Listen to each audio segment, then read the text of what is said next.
Naging one-sided win ang laban ng OKC Thunder versus Minnesota Timberwolves sa Game 3 sa score na 101-143.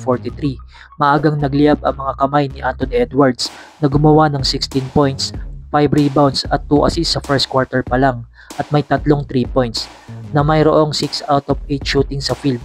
Kaya dahil sa pagiging aggressive ni Anthony Edwards ay maagang nakuha ng Minnesota ang malaking kalamangan sa pagtatapos ng first quarter sa score na 34-19. Sa second quarter ay patuloy lang ang mainit na shooting ng Minnesota na mayroong 56% shooting sa field, habang si SGA ay hindi umubra sa mga referee ang pagpapasabit ng foul at nagtala lang ng 9 points, habang si Jalen Williams ay may 11 points ngunit kinulang ng contribution mula kay Chet Holmgren at meron lang ang OKC na 30% shooting sa field. Para naman sa Minnesota, si Nash Reed ang may magandang laro din sa first half dahil sa kanyang 10 points, 6 rebounds, 2 3 points at walang turnover. Kaya naitala ng Minnesota ang malaking kalamangan sa pagtatapos ng second quarter na umabot pa ang lamang ng Minnesota sa 31 point sa score na 72-41.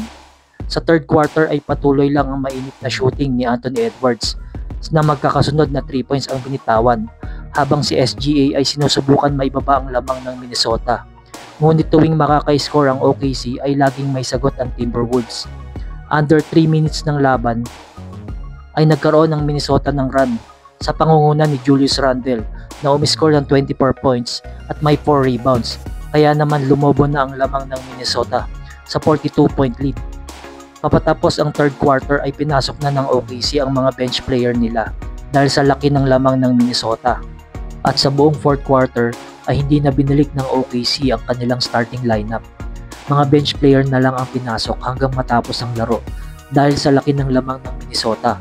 Nagtapos si SGA ng may 14 points, 2 rebounds at 6 assists at nalimitahan lang sa 4 na free throw sa buong laro, habang si Chet Holmgren at Jalen Williams ay may combined na 23 points lang na nabigong may uwi ang panalo para sa OKC.